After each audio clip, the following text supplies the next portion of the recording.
T'as-tu fait des tests, voir si ça marchait? Ouais, j'ai fait des trucs comme ça marchait, puis là, je viens de fucker le début, mais c'est pas grave, ça, je peux toujours l'éditer. Oh, excuse-moi. Au pire, je mettrai ça comme un Easter egg vers la fin du podcast. C'est bon. En tout cas. Et bien, mesdames et messieurs, une autre de fête, un autre pay-per-view de fête, et qui... si on vous donne nos impressions de direct en partant, vous allez même pas écouter le reste du podcast, malgré que je suis à peu près sûr qu'il va y avoir beaucoup d'humour, beaucoup de déconnage, parce que c'était un pay-per-view qui était... qui, pour être poli, ne fera pas l'histoire. Sinon, eh bien, bienvenue au podcast Entre les quatre coins du ring avec vos hôtes, Pierre-Luc Espantoso et mon collègue Richard Adam Gagné. Aujourd'hui, on va parler de Fastlane 2016. Et spoiler, je n'ai pas pu voir le pay-per-view à cause d'un contretemps. Mon collègue Richard a vu le pay-per-view et sa première réaction, qui était également la mienne quand je l'ai lu, furent simultanément quel pay-per-view, encore faut être poli, de marde. Tu m'enlèves les mots de la bouche. Parce que... Ouais, ça, T'es c'est... mon Listerine ce soir. Oui, c'est ça. Alors, ces passages psychosexuels, c'est une présentation de Listerine. Non, sérieusement, Fastlane, mesdames et messieurs. Pour ceux qui l'ont pas vu, eh bien, vous êtes au bon endroit pour entendre les opinions de deux podcasteurs qui aiment bien parler de lutte autant entre eux qu'avec vous. C'est pour cela on va quand même commencer sans plus tarder à parler de Fastlane avec le premier combat qui, selon toute vraisemblance, pendant que Richard est après tousser sa vie légèrement, a été le meilleur combat de la soirée, très possiblement. Et vous savez quoi? C'était en plus de ça le pre-show. C'est tellement triste. Mais c'est tellement vrai. C'était le pre-show parce que y a une chimie qui se construit entre Kalisto et Del Rio. Kalisto qui démontre qu'il, malgré tout, c'est peut être un joueur d'impact parce que, bon, de deux choses l'une, ils veulent vraiment miser Kalisto en tant que le nouveau Rey Mysterio. Mais en même temps, Kalisto a son propre style. Fait que, il y a d'une part la machine derrière Kalisto que... Comme je l'ai dit, ils veulent que vous sachiez qui est Rey Mysterio en le remplaçant avec Kalisto comme étant le nouveau Rey Mysterio. Et en même temps, Kalisto utilise cette opportunité pour se démarquer en tant que personnage à la WWE contre Del Rio qui, selon toute vraisemblance, va sûrement à partir de maintenant soit être dans l'obscurité, soit monter les échelons pour quelque chose de plus important que la US title. On va souhaiter que ce soit l'option 2, mais on verra bien. Toi, de ce que tu dis du combat, moi, c'est ce que j'ai lu, c'est que c'était un combat qui était hautement athlétique, hautement intense, qui était quand même qui avait quand même un très bon rythme entre les deux, surtout considérant que Del Rio, dans les derniers mois, il faisait beaucoup de choses pour faire mal paraître Kalisto. D'ailleurs, je pense que parce qu'il a fait mal paraître Kalisto, des fois trop, Del Rio s'est fait taper sur les doigts. C'était même pour des raisons politiques que Del Rio n'a pas repris le titre US. Ce qui ferait peut-être qu'il soit encore en chambre de transition, puis qu'ils ont peut-être rendu compte en même temps à ce pay-per-view-là. Oh shit, Kalisto peut rouler avec la balle. Solide. Solide.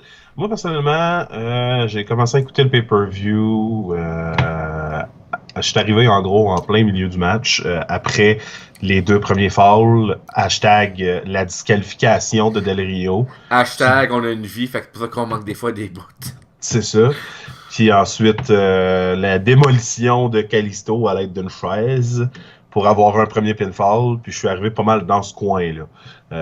Donc, j'ai manqué comme une petite partie du match.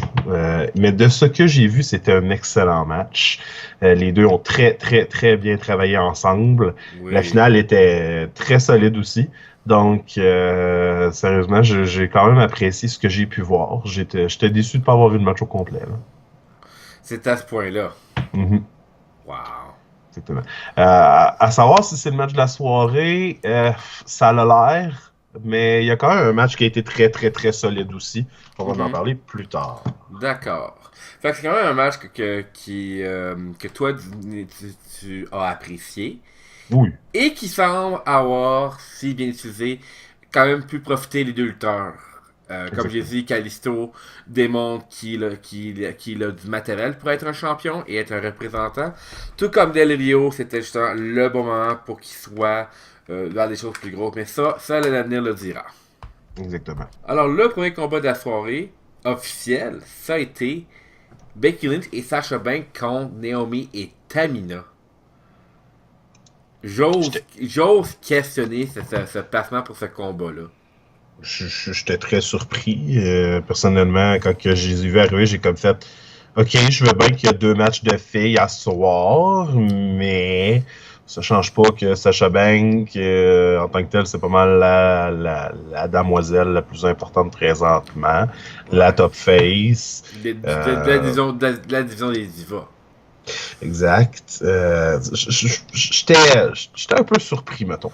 Puis, selon moi, ça a influencé un peu l'état d'esprit des filles parce que le match n'a pas été super. Moi, j'ai pas trippé sur ce match-là. J'ai trouvé que c'était un match très ordinaire. Ça avait l'air d'avoir été off, en fait, comme combat. C'est ça. Tamina, personnellement, elle m'impressionne vraiment pas. Je trouve qu'elle manque totalement d'esprit dans le ring.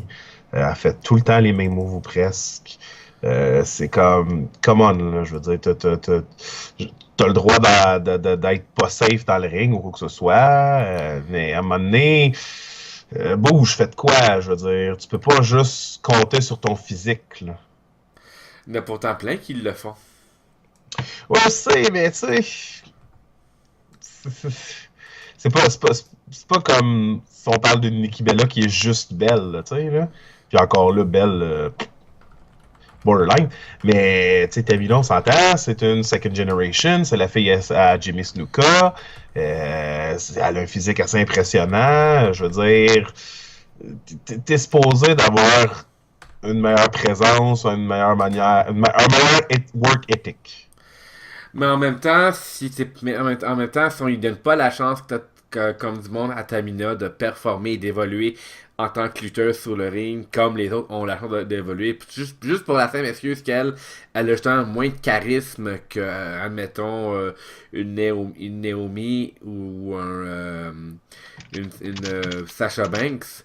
C'est comme un petit peu injuste, mais en même temps, ça tombe, ça peut taper sur le moral. Fait que.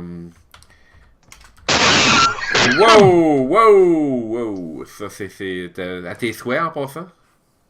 Ah, tu m'as entendu tout ça? Je pensais que tu avais éternué. Peut-être que tu essaies de m'empêcher de complimenter la division féminine, même si j'ai proposé que Naomi mérite un meilleur traitement. Tamina aussi. Tamina, je le répète, son gros problème, c'est son foutu manque de charisme. Naomi a eu l'air de pas être incroyable non plus. Elle avait l'air d'avoir de la difficulté à suivre Sasha Banks quand ils ont eu leur segment vers la fin du match. C'est vraiment, j'étais pas impressionné du match du tout. Il y a juste Sasha qui a l'air de s'avoir donné à 100%. Becky puis Naomi est à peu près au même niveau, puis Tamina était en dessous. C'était vraiment triste. Fait que d'autres termes, ce combat-là a juste servi à une personne, puis c'était à Sasha Banks. Qui n'avait pas besoin de ce combat-là, dans le fond, pour être... non, ça... C'est vraiment pas. C'est ça qui est... C'est poche. Excuse-moi, mais c'est fucking poche, man. Exact. Fait que bon, on va passer au combat suivant, qui est Kevin Owens qui a défendu sa ceinture contre Dolph Ziggler. Ça a été annoncé. Est-ce que ça a été annoncé avant notre podcast? Je pense il y a une semaine et demie. Je pense pas, en fait. Je pense que le combat-là n'a pas été annoncé. Est-ce que je me trompe? Non, il a été annoncé, mais il a été annoncé. le dernier lundi. Là, tu sais, quand il a gagné la ceinture le lundi, juste avant le pay-per-view, Ouais. Dolph Ziggler a dit OK, ben, je veux un match avec toi pour la ceinture au show, puis ça s'est comme concrétisé comme ça, puis c'est tout. Là. Ah, wow. C'était pas. Mais Mais ça devait être un bon combat pareil côté performance. Qu'est-ce que t'en qu'est-ce que t'en as déduit, toi? c'était un des bons matchs de la soirée, mais c'était pas incroyable non plus. C'était pas le meilleur affrontement entre les deux. Moi, personnellement, j'avais des grosses craintes dues au fait que, justement, ça faisait 8000 fois qu'on les voyait ensemble, puis j'avais peur que ce soit moyen à cause de ça. Euh, Ça a été un peu le cas, moi, je trouve. Ils ont pas été vraiment à la hauteur des Des autres matchs. attentes. C'est pas, ça n'a pas été un match pay-per-view. Qualité pay-per-view. Exactement. Lame. Surtout après avoir vu qu'est-ce qu'ils ont fait de d'autres, de d'autres, à d'autres moments durant des Raw. À d'autres affronts, ouais. À d'autres Exactement. combats. Donc, c'était décevant. Là. J'ai pas été impressionné pour 200. En tant que tel, il y a dans les beaux moments de ce match-là, il y a eu la souplex quand Kevin Owens est sur la 3 puis que l'autre arrive pour y faire une superplex, puis qui contre en Fisherman. Là. Mhm. En Fisherman suplex, celle-là, elle a très, très bien rentré. Puis le Powerbomb en finish aussi a très bien rentré. Mais sinon, il n'y a vraiment rien eu de spécial. Il n'y a rien qui a comme fait shiner ce match-là par-dessus les autres matchs de la soirée. Pour moi, c'est un 7.5 sur 10, sans plus. Sans Euh, plus. pour les femmes avant, pour ça, je ne l'ai pas dit, c'était 6.5 sur 10 que j'avais donné. Ok, j'avais compris que tu t'aimais peut-être pas juste ça nécessairement. Je pensais que c'était que dire que le combat ne t'avait pas tant impressionné était suffisant. Mais bon, tout là, tu sembles dire que malgré tout, Dolph Ziggler, Kevin Owens, c'était Comme je dis, c'était pas un mauvais match, mais il y avait rien d'impressionnant, comme je dis. Là. Fait que ma note moyenne habituellement, c'est 7 sur 10. Fait que si je mets le petit point 5 qui ont été cherchés, c'est pour les quelques moves qui ont très bien rentré. Sinon, à l'extérieur de ça, c'était pas. C'était rien d'incroyable, comme je dis. alright. Là, on tombe vraiment dans la marde, Ah ouais? je trouve. Ah, La famille Wyatt, donc Luke Harper, Eric Owen et Braun Strowman, contre Big Show, Kane et Ryback. Et de ce que je comprends, Big Show, Kane et Ryback ont eu une victoire sur la ah, famille Wyatt. ouais, et j'étais C'est une vraie joke. solide. C'était n'importe quoi. J'en revenais juste pas. Sérieusement, là, c'est quoi, là, je veux dire, qu'est-ce que vous voulez faire avec la famille Wyatt au juste, là, parce que sérieusement, vous êtes juste en train de les La détruire. détruire, la rendre de moins en moins crédible. Ils ne sont plus une menace. J'ai même vu un thème sur Internet, pas un thème, mais un mème sur Internet, qui disait Bray Wyatt envoie des messages critiques à un tel. Il perd sa rivalité, puis il recommence. Fait que c'est genre, par la force de ceux qui sont au pouvoir de la plume. Bray Wyatt est tombé dans ce qui devient lui-même, ce qui veut dire quelqu'un qui est dans le fond dans le système, parce que pour que ça pour que ça soit autant répétitif que ce qui se passe avec les Wyatt depuis dans le fond depuis qu'avant leur confrontation contre Undertaker puis Kane, depuis Survivor Series, là, il n'y a plus rien qui va pour les Wyatt. Faut dire que là-dedans, il y a Braun Strowman qui aussi, ça va pas bien. Quand c'est rendu que Brock Lesnar te shoot parce que tu suis pas. Encore là, on le dit depuis le début dans ce podcast-là, Braun Strowman a pas sa place. Dans la mesure où c'est que il était un jobber à l'NXT. Qu'est-ce qu'il fait dans le main event, dans le main roster? Qu'est-ce qu'il a fait à se mesurer contre des joueurs, contre des des joueurs de haut niveau. C'est vraiment plate pour fucking Luke Harper, qui est un excellent talent, pour Eric Rowan, qui cherche encore à se développer, pour Bray Wyatt, qui les gens ont mis, dans l'administration, ont mis beaucoup de temps, ont investi beaucoup de temps. Puis là, soudainement, paf, c'est des jobbers. Totalement. C'est ridicule. Puis en plus, c'est pas juste des jobbers, là. C'est des jobbers à des jobbers. Oh my god, vu de même. C'est ridicule, là. C'est sérieusement Big Show. Puis même si vous me diriez, OK, mais les gars vont prendre leur retraite bientôt, fait qu'ils méritent un petit push en fin de carrière, je suis comme, OK, mais pourquoi contre du monde que vous devriez essayer de construire, en tout cas? Hein?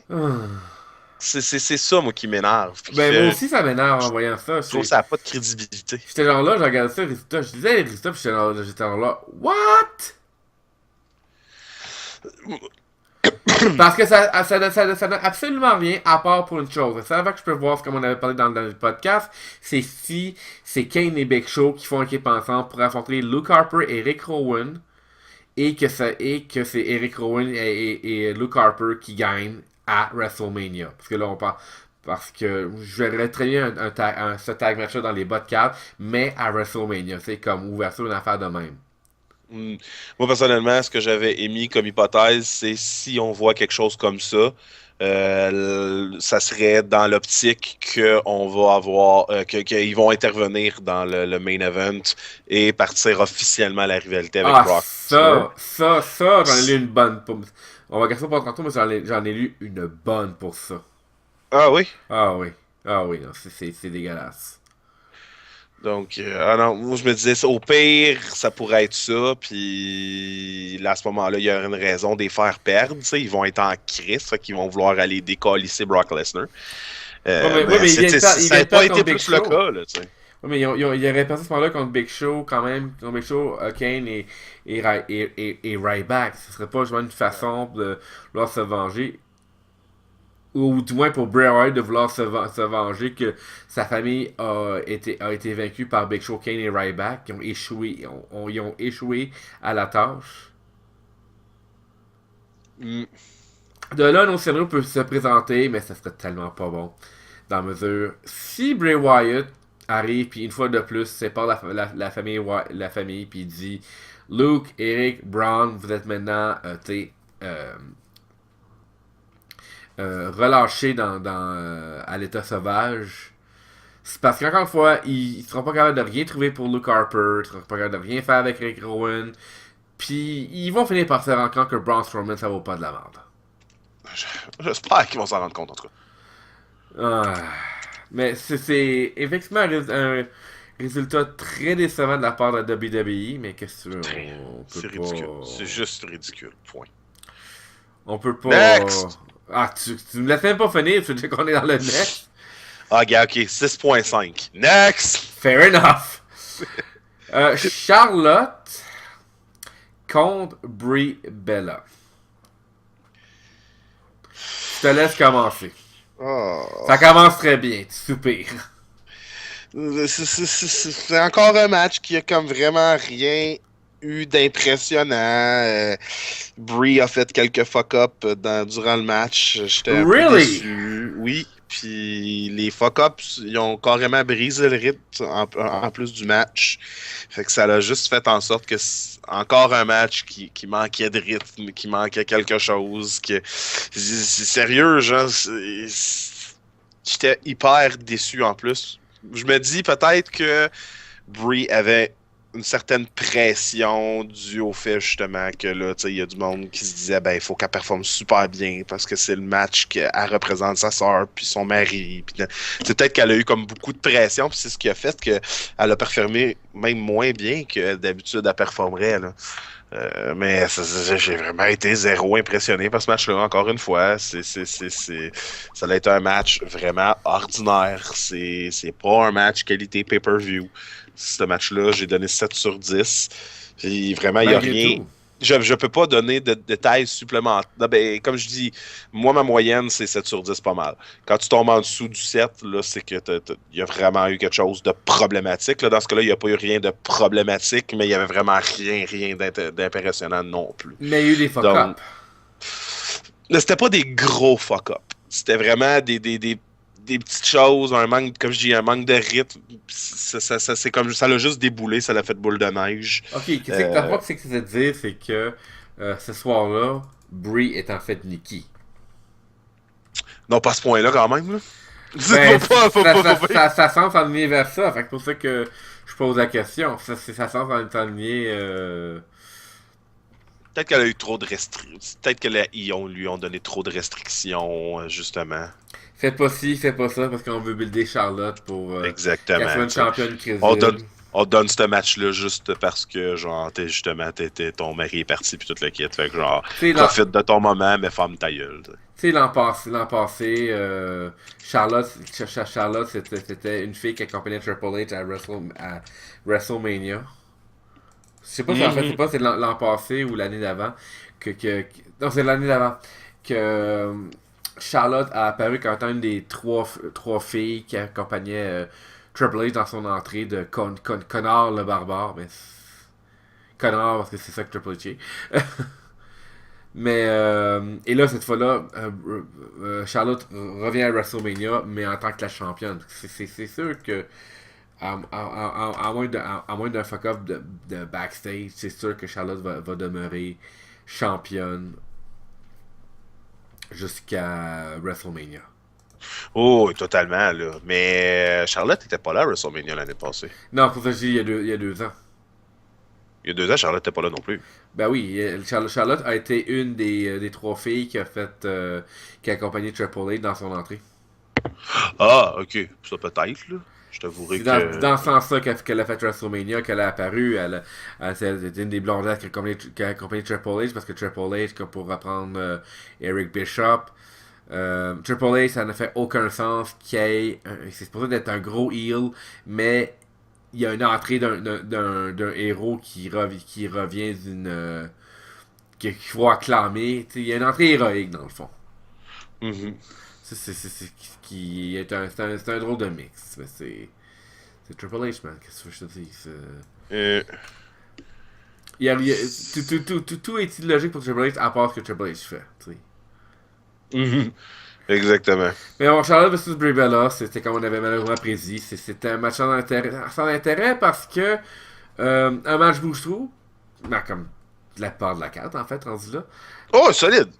La plupart des matchs avaient même pas de build-up. C'est comme... Le meilleur build-up, c'est le prochain match. T'sais. Qui, dans le fond, n'avait aucune pour le pay-per-view. Exact. Fait que, alors, seguoyons vers justement ce match-là qui est AJ Styles contre Chris Jericho. Encore une fois, s'il n'y avait aucun build-up, puis c'était possiblement ça, un des matchs de la soirée. C'était le match de la soirée. Ah bon, et voilà. C'était le match de la soirée. Si c'était pas, comme j'ai pas vu le premier match, si c'était pas le match pour la US Title en pre-show, c'était clairement celui-là, le match de la soirée.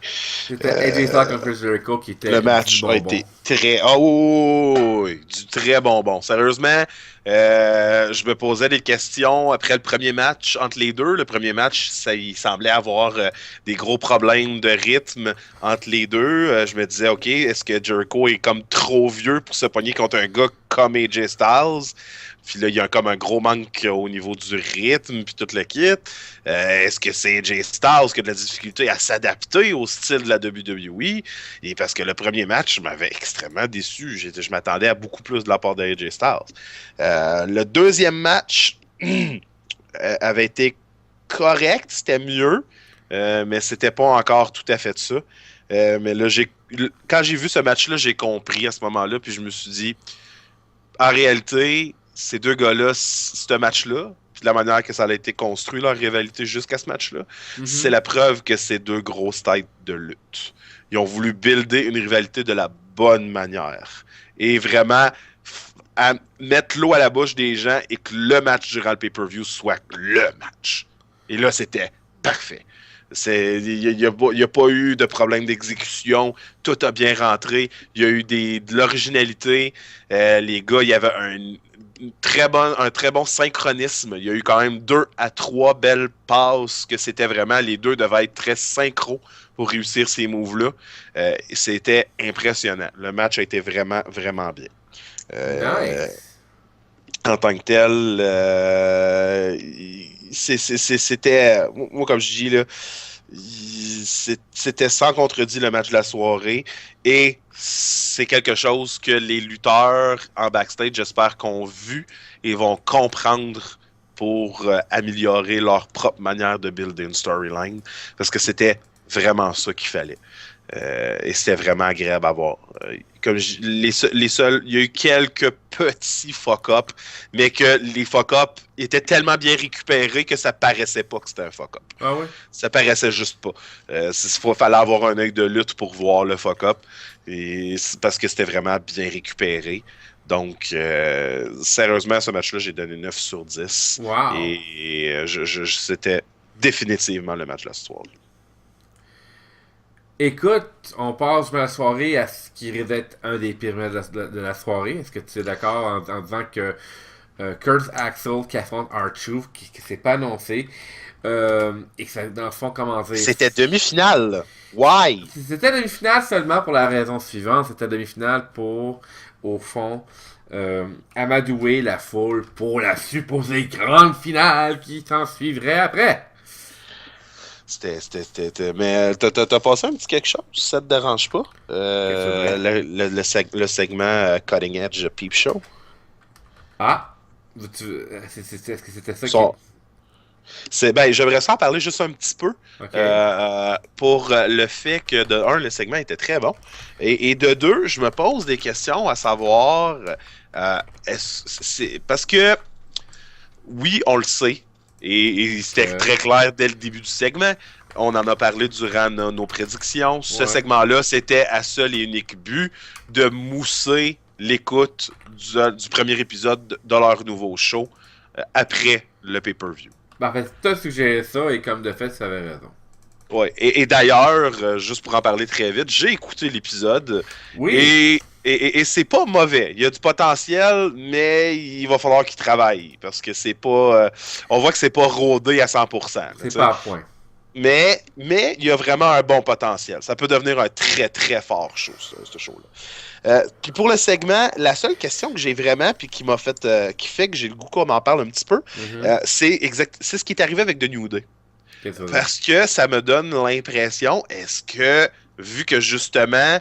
il y a une connexion quand même avec la foule commence à apprécier New Day, les marchandises se vendent très bien, avec ce segment-là, je me commençais à me poser la question, est-ce qu'ils ne voudraient pas essayer de faire un face turn à New Day?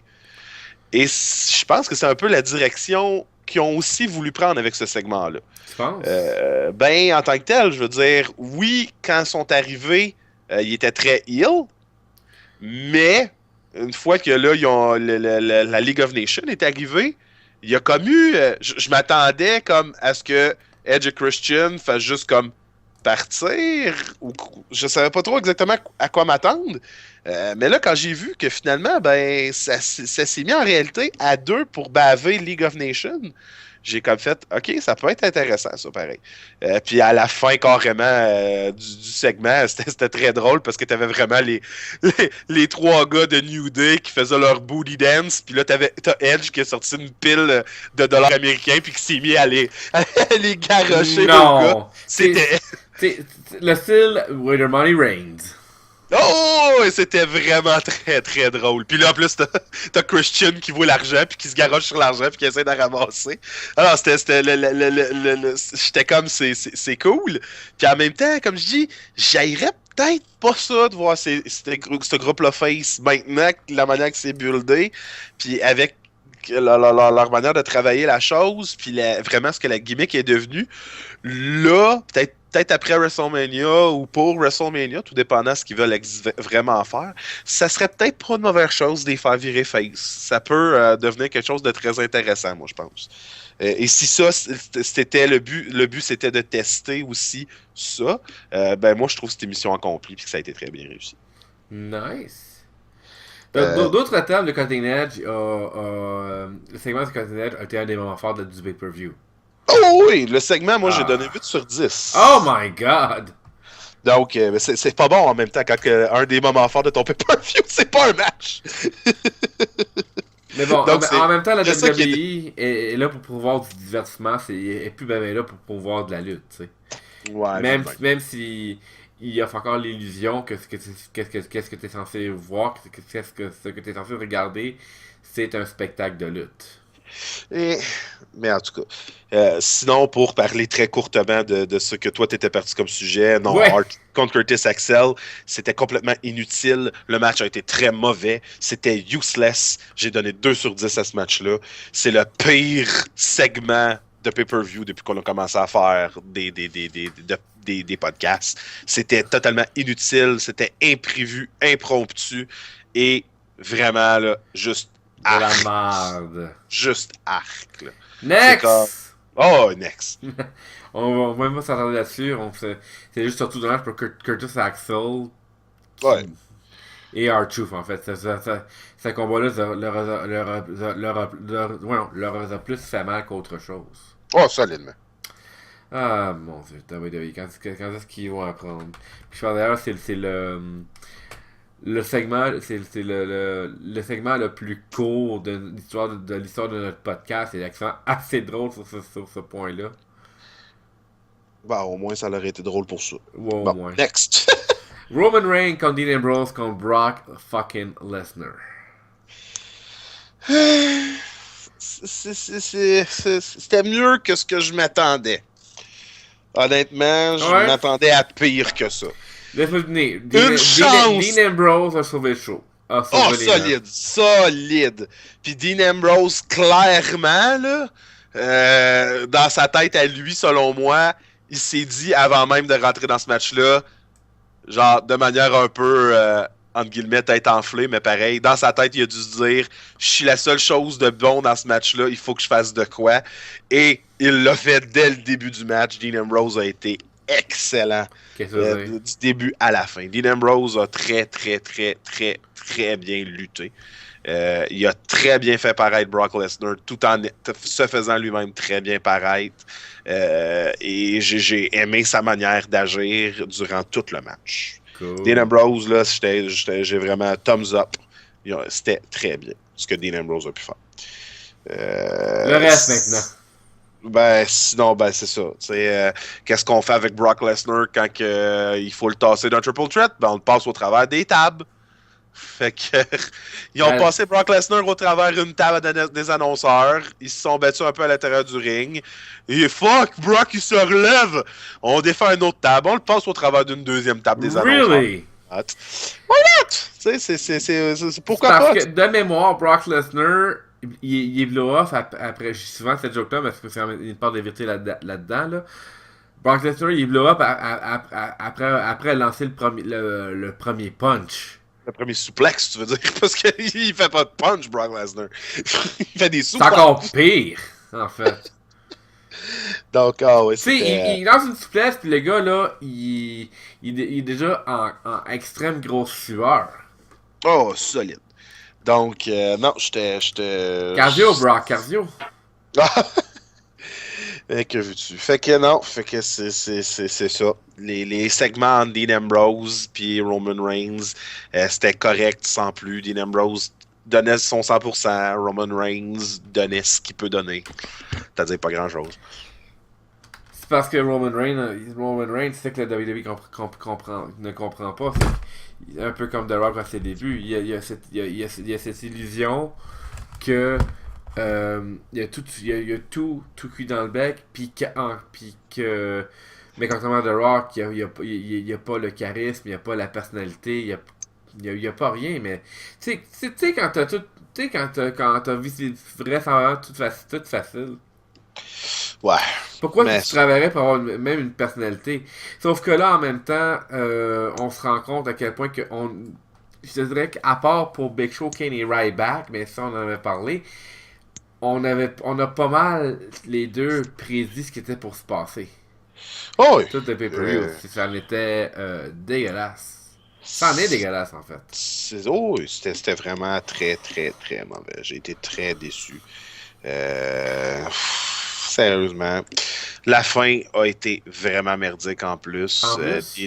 Ah oui. T'as pas vu du tout ce match-là, toi, là? Non, non, je trouve que quand j'étais arrivé, que j'ai syntonisé pour voir le pay-per-view, c'était les premières minutes du Ed and Christian Show. Fait que Oh shit, ok, fait que t'as vraiment manqué la j'ai totalité. manqué le pay-per-view parce que C'est c'est correct, y'a pas de trouble. c'est ça qui arrive quand t'as une vie. Hein. C'est ça. Tu manques des pay-per-view parce que qu'est-ce que tu faisais à ton activité de Bon, t'as rien manqué précédente. de spécial, honnêtement. T'as bien fait de le manquer. Et vous, Mais ça, non, c'est ça. et vous aussi à la maison, c'est qui nous écoute et qui se sert du podcast pour manquer les pay-per-view mauvais de la WWE. C'était une très belle occasion d'écouter notre podcast, effectivement. On est, là- on, Écouter notre nous, podcast à la nous, place, je suis sûr qu'on est plus entertaining nous, que ce nous- gars-là. nous sommes là pour vous, mesdames et messieurs. Exactement. Donc, pour ce qui est de la finale, en gros, c'est ça, c'est que les deux, Dean Ambrose et Roman Reigns sont en train de se battre dans le ring. Mhm. T'as mon Roman Reigns qui arrive pour faire un Samoan Drop à Dean Ambrose. Et là, t'as Brock Lesnar qui revient. Qui Il embarque dans le revient! ring. Et qui prend Roman Reigns en German Suplex et qui German Suplex les deux en même temps. Et puis là ça a l'air qu'on s'en va vers une victoire de Brock Lesnar. Brock Lesnar malmène Roman Reigns, le met dans le Kimura Lock. Et là, tout le monde dit Roman va taper. Roman, c'est pas Taker, voyons. Il va taper. C'est fini, Brock Lesnar va gagner. Et finalement, Roman Reigns qui se relève avec Brock Lesnar sur lui, qui tient toujours le Kimura Lock. Oui, j'ai lu sur ça! Et Dean Ambrose arrive et assène un coup de chaise à Brock Lesnar. Puis un deuxième. Puis un troisième. Et là, il se revient puis il fait la même chose à Roman Reigns. Ben, quand tu dis, peut-être que Dean Ambrose va gagner. Là, tu dis, peut-être Et ça. là- Peut-être. Et là, Brock Lesnar se relève. Et Bien là, sûr. Dean Ambrose lui sac un coup de chaise à la home run style. Brock Lesnar qui quitte le ring. Et là, Dean Ambrose qui arrive pour se retourner. Spear. 1, 2, 3.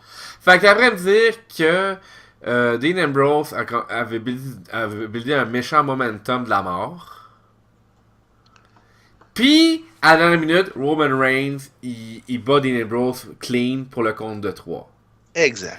Comment tu veux faire que Roman Reigns soit après ça de la sympathie de la foule si en l'équivalence d'une pitch neuf, parce que toute prise dépend de son build-up, de comment que sa prise est emmenée, toute la patente. Tu sais, c'est une tactique heel de prendre une opportunité puis de tuer le momentum de l'autre personne. C'est pas un moment, c'est pas une prise face. Parce que après ça, demandez-vous pas pourquoi que Roman Reigns est pas apprécié de la foule. Exactement. Parce qu'il y a des niaiseries comme ça avec Roman Reigns, il y en a des tonnes depuis qu'il s'est séparé du Shield. Depuis qu'il s'est séparé du Shield, il y a eu des tonnes de non-sens de ce genre-là. Puis ensuite de ça, ceux qui sont au pouvoir de la plume, dont Vince McMahon, se demande Roman Reigns, quand ça que personne l'aime, je comprends pas. Vous êtes censé de l'aimer, tabarnak! Ouais, qu'as vu-tu? Non, j'étais comme, come on, sérieux. Tu sais, comme je dis, là, pas de Superman Punch, pas rien, juste Spear. 1, 2, 3. J'étais comme, tabarnak.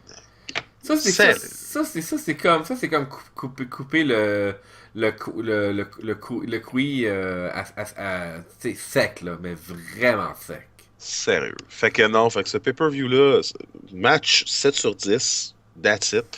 Puis ce pay-per-view-là, c'était presque une plaie. C'était le pire pay-per-view que j'ai eu à regarder en un an. Et ça devrait pas parce que c'est le pre-WrestleMania. C'est parce que tu sais, la WWE voulait servir de Fastlane pour builder davantage WrestleMania. Mais là, t'en regardes ça, là. Qu'est-ce que tu peux... Tu buildes de rien, là. Oublie ça, ça, là. Partant de là, est-ce que tu es vraiment intéressé, toi, à voir Roman Reigns vraiment affronter Triple H en finale de WrestleMania, de savoir que pour la deuxième année consécutive, Roman Reigns, c'est l'aspirant au titre?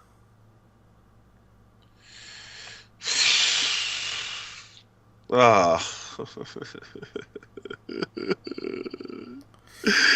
Je suis tanné. Maudit Roman Reigns. Puis Nous vous remercions de nous avoir écouté cette semaine sur le podcast de Fast Lame.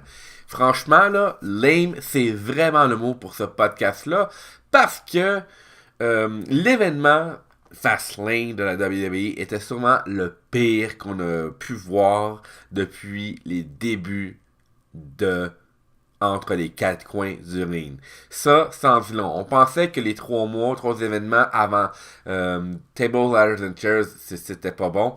Et ben, même les trois combinés n'arrivent pas à surpasser à quel point Fastlane était mauvais.